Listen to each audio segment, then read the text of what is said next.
The last 4 years, inflation has run rampant and has scared a lot of investors into questioning the value of fiat currencies like the US dollar and other major currencies around the world. But just how safe and stable are these government currencies? And for that matter, how stable are government policies? That's been another question that a lot of people have been asking, especially in the US over the last few months. So to talk about this today, we've brought in Neil. He is the CEO of Voltage. He is a e-commerce company specialist. They work in private label brand building. And Neil has some really unique takes on this. So Neil, I'm excited to hear your thoughts on, fiat currencies, hard assets, and and feel free to jump in with the conspiracy theories too. Those can We'll be a see lot how of fun far as we well. go with that, right? Because, I don't know, 6 months from a theory to a fact, who knows what's happening right now? There's a lot. That's right. Right? But look, if you want to hedge against inflation from fiat currency into hard assets, you're either preserving wealth, or you're doing as a hedge against inflation, or you're building a more resilient profile. One of those three things typically is the reason why people drive into it.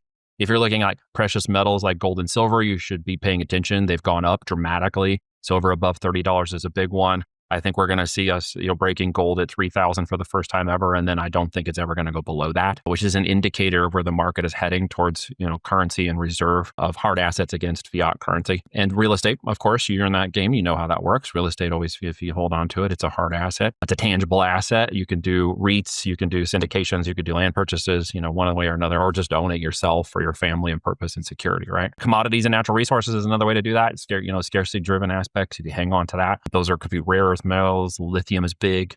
Anything you can kind of get your hands on in that area, investing in oil and timber, tangible assets that have any sort of natural resource component to it. Cryptocurrencies, I'd say selectively. Not everybody's super great at the cryptocurrency world. It sounds really good until you find out you're not following the patterns and don't understand, and the market is volatile, and there are whales, if you will, in there, and that can change dramatically fast. And so be very careful. There's the aspect of decentralized currency and stuff, which is against the fiat narrative. And of course, you always want to keep cold storage and maintain any kind of cryptocurrency security, because it can be very dangerous. Just saw a family the other day got held literally hostage in their home until they gave up 15 million of their crypto. So these are very interesting times. I've never heard that before, right? Private equity and business ownership is always a big one, right? When you control the opportunities to create that generational wealth and time freedom, and you control the output, like the product or the brand or the inventory, which is taking fiat out of a bank or currency situation and putting it into a physical asset that's always worth usually more anytime. And sometimes it can be worth a lot more based on demand and elasticities of demand based on time and problems with the market and concerns and fear and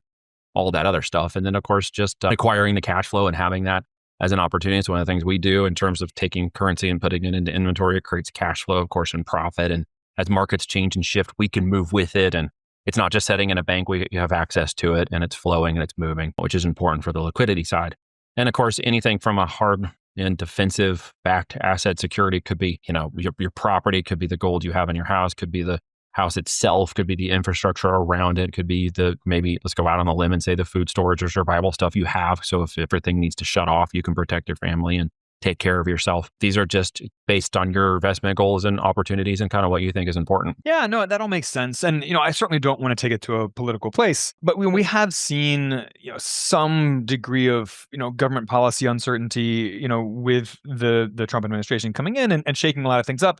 Whether you think that's a good thing or a bad thing, that's not really the point. The point is sort of, uncertainty, instability. Volatility. Yeah, exactly. So, I'm not trying to make a value judgment either way there. Let's just look at it from a business perspective, right? At this point, exactly. There's a lot of shakeup happening. Your business has been bleeding cash, and now you're finding billions and trillions of dollars in the cash. And it's like, well, oh, wow, who took it? We've ever had problems in business. If you had a bad partner, if you've gotten to a bad deal and you're like, hey, well, we're getting upside down here all of a sudden. We got to fix this. Like, there's a cash flow problem happening. If you just purely look at it from that perspective, yeah, there's some things that change and are forcibly going to be required to change when those things are discovered or when that outcome is happening, right? Yeah, absolutely. And, the Trump administration has a very different take on monetary policy and central banking and the Treasury and, all of these things that, have been sort of running a certain way for a long time. They may not continue running the exact same way. All of that adds to that uncertainty and volatility around the US dollar. Ambiguity. Where do I put my money? Should I go ahead and put it in the stock market? Should I hold it back? Do I move it into my own policy? What about infinite banking? What about inventory? What about a physical product? What about, do I put in gold and silver? Like, the questions just come up with no super clear direction as to what to do, really. Yeah, exactly. And, that's one of the things that I have seen again and again in the conversations around precious metals in particular Yeah. is precious metals are, the classic hedge against geopolitical uncertainty. And this is not, just an American thing that we're talking about. I mean, all over the world, we have seen Yes. a rise in geopolitical uncertainty. So where do people go in uncertainty? They go to precious metals. So, and we've seen the rise in particularly gold and silver prices all through 2024 and into 2025 by the time that we're recording this. They've just gone straight up and to the right, basically, pricing. But yeah, I mean, sort of stepping back on a broader view of hard assets, like you're describing. Yeah. Regardless of the value of any given currency, these are assets that hold intrinsic value. So people are just going to pay the going rate Correct. for them, regardless of which currency or what the value of that currency Well, just is. look at eggs. You're talking about eggs as one example, right? There's been an issue with production, and they had some bird flu and other nonsense that just, and they made some policies that may or may not have affected us in positive or negative. It appears it might be a little bit negative as people, try to find more eggs and the cost go up, and there's not as many showing up anymore. And all of a sudden it's just a tangible asset that was at the, supermarket that's not there anymore. And when it's there, you're like, whoa, $10.95 for a dozen eggs. Like, I remember that was $1.95. Like, what the heck happened, right? Not that long ago either. Not very long ago. But that's just one commodity of multiple commodities that are out there, and what the value of it is. But at the end, we're all paying it in dollars. And in dollars, there's, fiat, and fiat has inflation.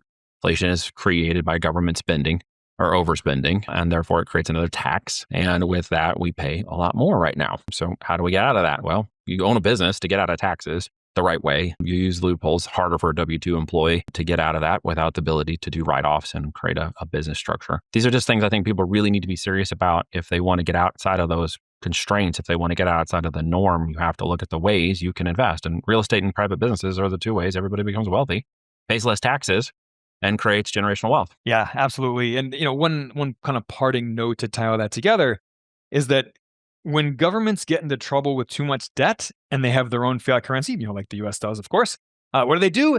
They inflate away the value of that debt because that debt is in a fixed dollar amount. So if you just reduce the value of those dollars, then you've reduced the real value of your debt. So what happens as the ratio of U.S. government debt to GDP, what happens when that ratio rises? The U.S. government is just going to be more inflationary in its policies to reduce the value of that debt. And that is a risk that all of us need to have some kind of strategy for dealing with, whether it's investing in real estate or precious metals or, all of these hard assets that you've described. Obviously, we love real estate. We love private equity real estate investing and hands-off real estate investing. But, there are a lot of ways to go about this. Correct. But just keeping in mind that the government's best interest is not your best interest when it comes to the value of the dollar. The government's best interest is actually reducing the value of the dollar to reduce the real value of their debt balance sheet. Not managing it properly seems like a pretty good thing too, right? Yeah. Where did that go? But be careful and watch the Treasury bills right now, because you'll see that those are the real indicator as to what's going to happen next. And the question becomes, who's holding those, and did they actually gain access to them correctly or properly? And that's one of the questions I see on the table as of yesterday. So that may or may not have anything to do with our debt. If our debt changes dramatically and 36 trillion, changes, there's a lot of positive things that can happen really fast. There's a lot of momentum moving in the market. And, it was Warren Buffett. He said, when you're fearful, be greedy, and when you're greedy, be fearful. I got that wrong. I'm close, right? When others are fearful, be greedy, and when others are greedy, be fearful. Thank you. Yes, 100%. And right now what you see is a lot of people are moving extremely fast in certain areas of acquisition and consolidation and growth, while others are holding on for dear life and feeling very fearful about all the change. And I think what's going to happen is as these things, get discovered and some dramatic thing is coming. I don't even know what to say, what it looks like. We just all sort of feel like, what in the world's happening? Like something big is going to happen with all this. And let's say they do just wipe out some of the debt or change it all in a moment's notice. Those who are hanging on to assets are going to see themselves in like crazy generational wealth opportunities. There's a lot of money shifting this year, and it just doesn't mean it's not there just because it's not close to you. So how can you get closer to it? Get real estate. In our world, it's get virtual real estate and get physical inventory to back it up. So you have something outside of the system that you control. Get some property, hedge a bet, and, try to lower the risk if you can. Well, Neil, every time we get together, we have fun and thought-provoking conversations. So thank you. In 30 seconds or less, how do you help people, and how can people connect with you if they want to take you up on that help? Yep. So we help aspiring and entrepreneurs or current entrepreneurs grow and scale their businesses into a saleable and exitable position through the use of private label brands and physical products. We start on Amazon FBA. We move into an omni-channel or multi-channel place, and then we sell them for profits. And we sell them to beat inflation. We sell them to create more economy, and we sell them for all kinds of value. And then we do it all again. And we teach people how to do that. We also acquire the brands. So as they grow up and build up, we look to acquire them. And from there, we build up our portfolio of assets as well. Love it. Well, guys, if you got a fresh perspective out of this episode, please subscribe to get more of this awesomeness twice a week, and pay it forward by passing this episode along to a friend or family member, someone else who might get something out of it too. And if you didn't get anything out of it, email us and let us know what you want to hear more of or less of. support@sparkrental.com. And lastly, consider joining us in the co-investing club. We get together every month. We vet a new hands-off real estate investment. We go in on these investments together, including me personally. I put my personal money in all of these. And this is how you can invest in some hard assets without having to become a landlord. So if you want a free course on how passive real estate investing works, check out sparkrental.com/free. And in the meantime, stay weird, unconventional investor.